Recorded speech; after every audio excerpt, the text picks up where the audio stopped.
Hello po sa inyong lahat mga ka-crypto. Ako po si Pinoy Crypto Trader at sa video na ito ay atin pong pag-uusapan ang tungkol sa balitang ito kung saan si Uphold sa bansang Canada ay nag-delist po ng mga cryptocurrencies. At ang ilan po sa mga kasama rito na mga kilala at saka mga malalaking mga cryptocurrencies ay katulad po ni Shiba Inu, Cardano, Dogecoin. Ayan, marami pang iba. Pero ito lamang po yung talagang kilalang mga cryptocurrencies na na-delist dito kay Uphold. Kaya yan, hindi po ito ng magandang balita para kina Shiba Inu, Cardano, Dogecoin. At saka syempre yung iba pang mga hindi nabanggit dito. At ayan, pero may nag-iisa pong nakaligtas sa delisting na ito na isinagawa ni Uphold. At ito po ay walang iba kundi si XRP. Ayan. Talagang si Uphold po kasi ay talagang matindi yung kanyang suporta dito kay XRP. Kaya kung pag magdidelist po siguro si Uphold ng napakaraming cryptocurrencies ay yung pinakamahuli po siguro sa kanyang listahan ay si XRP. Kaya yan, bago po tayo magpatuloy ay nais ko lamang po munang bigyang linaw ang aking disclaimer kung saan ang nilalaman po ng video na ito ay hindi po ito isang financial advice. For education and information purposes lamang po ang layunin nito.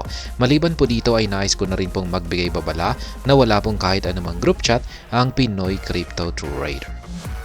Ayan, Uphold maintains support for XRP despite going on a delisting spree, affecting multiple popular crypto assets such as Shiba Inu, Cardano, Stellar, and others in Canada.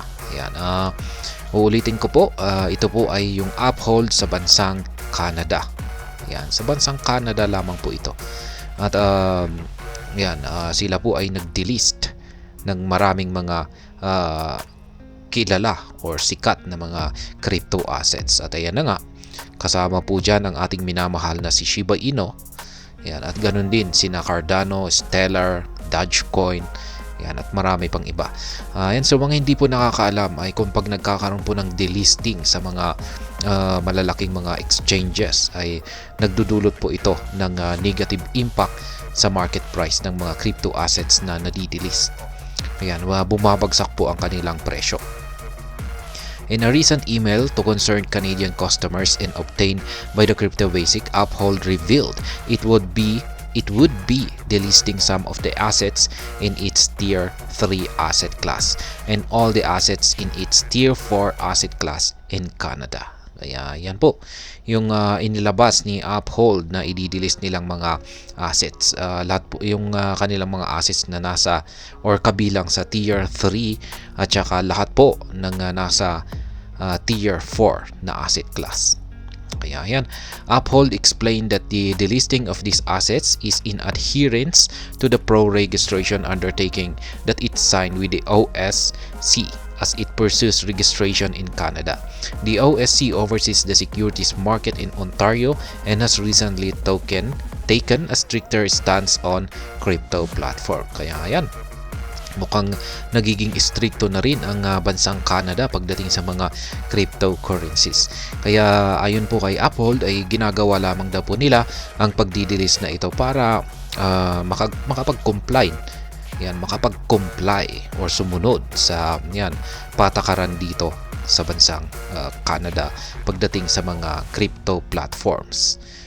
Kaya yan po yung kanilang screenshot ng kanilang official statement para sa lahat. Ayan, ito po yung mga Tier 3 assets na madidelist sa kanilang platform. CXTC, CAS, Dodge, CSPR, HBAR, XLM, ADA, SHIB, INJ at saka si VET. Kaya yan. Yung Tier 4 naman ay kailangan po nating bisitahin yung kanilang official website para malaman po natin yung mga Tier 4.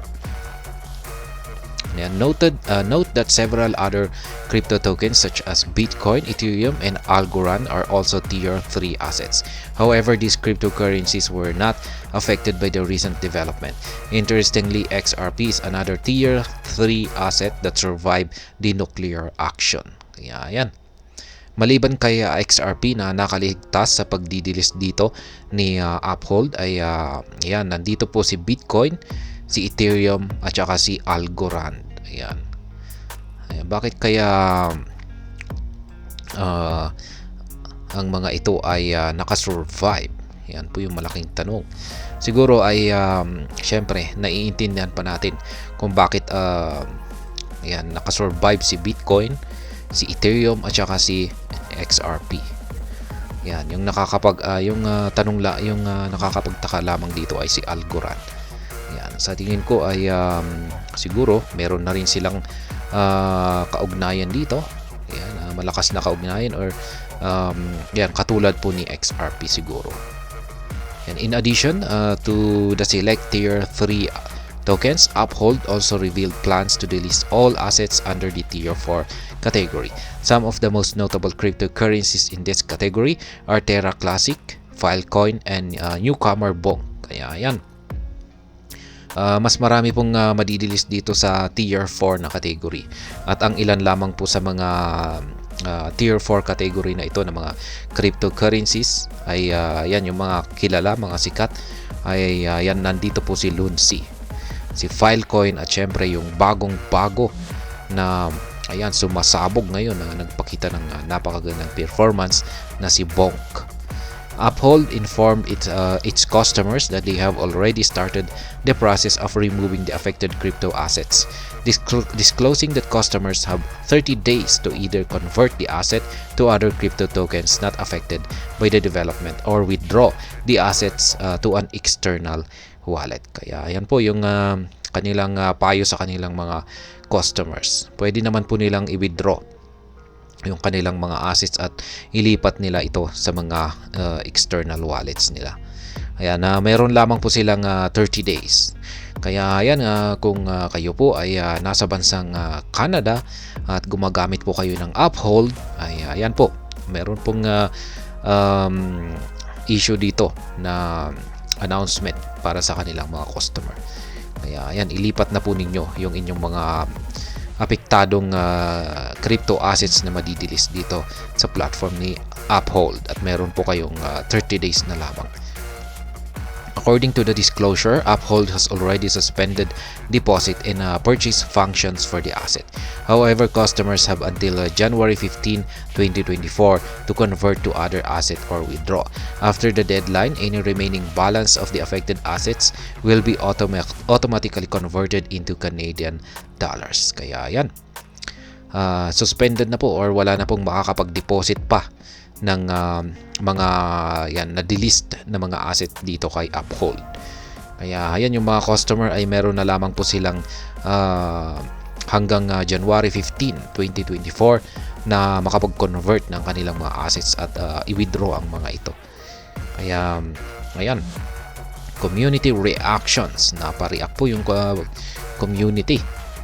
After receiving several questions regarding the rationale behind the recent development, Dr. Martin Hayes-Bowick, head of research at Uphold, emphasized that the move was aimed at maintaining compliance with the regulatory requirements in Canada. We have to adhere new rules up north, he said. Yan na nga yung sinabi ko kanina.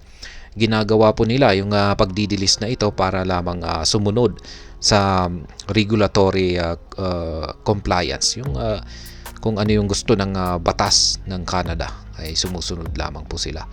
Kasi mahirap po kung pag hindi sila sumunod, baka matulad sila kay Binance US. And however, pro-crypto lawyer Bill Morgan was not satisfied with his reasoning. Morgan questioned why the new rules up north do not mandate the removal of Ethereum. Kaya yan, napatanong daw ang pro-crypto lawyer na si Bill Morgan kung bakit si Ethereum ay hindi nasali or nakasali sa listahan. He affirmed that he is not actively pushing for Ethereum to be delisted, but asked what makes the asset different from the others the exchange aims to delist. Kaya ayan, napatanong si Bill Morgan at mukhang may point nga po siya. Bakit si Ethereum ay hindi po siya madidelist? Ayan, ano ba ang pagkakaiba nito sa ibang mga cryptocurrencies or crypto asset na madidelist? Kaya ayan, yan po yung kanyang actual na tweet rito. Kaya may point nga po siya. Ano nga ba ang pagkakaiba niya? Kaya ayan, kina Shiba Inu, ayan, Cardano, Dogecoin, ayan, And sabi rito, what is the legal basis of the distinction? I doubt there is a basis for the distinction in Canadian law anymore than there is one in US law. Morgan remarked. Yan. Hanggang dyan lamang po. May point po siya, may tanong po siya. Ano nga ba talaga ang pagkakaiba ni Ethereum sa ibang mga cryptocurrencies? Kung bakit si Ethereum ay nakaligtas sa delisting ni Uphold. Kaya yan, nakakapagtaka kung ganyan. Sabi niya ay magulo yung talagang magulo ang maging yung Canadian yung patakaran nila pagdating sa cryptocurrencies ay napakagulo. Yan, hindi malinaw, walang clarity. Ayan, kung gumagamit po kayo ng Uphold ulit ay at kayo ay nasa bansang Canada ay at meron po kayong hold dyan na mga apektado, yung mga affected sa delisting na isasagawa ni Uphold ay yan, meron na lamang po kayong hanggang January na lamang po yan na i-convert or i-withdraw sa inyong mga external wallets. At ayan, hanggang dito na lamang po tayo sa video na ito. Sana po ay inyong nagustuhan ang aking paliwanag dito. Kung inyo po itong nagustuhan ay pakiclick lamang po ang like button nito. Para naman po sa mga bago lamang dito, kayo po ay aking inaanyayahan para mag-subscribe. Pakiclick na rin po ang bell icon nito dahil ito po ang siya magsisilbing notification nito sa mga bago kong videos na akin pong ina-upload sa aking YouTube channel na ito. Marami pong salamat sa panonood. Ingat po tayo lagi at God bless po sa ating lahat.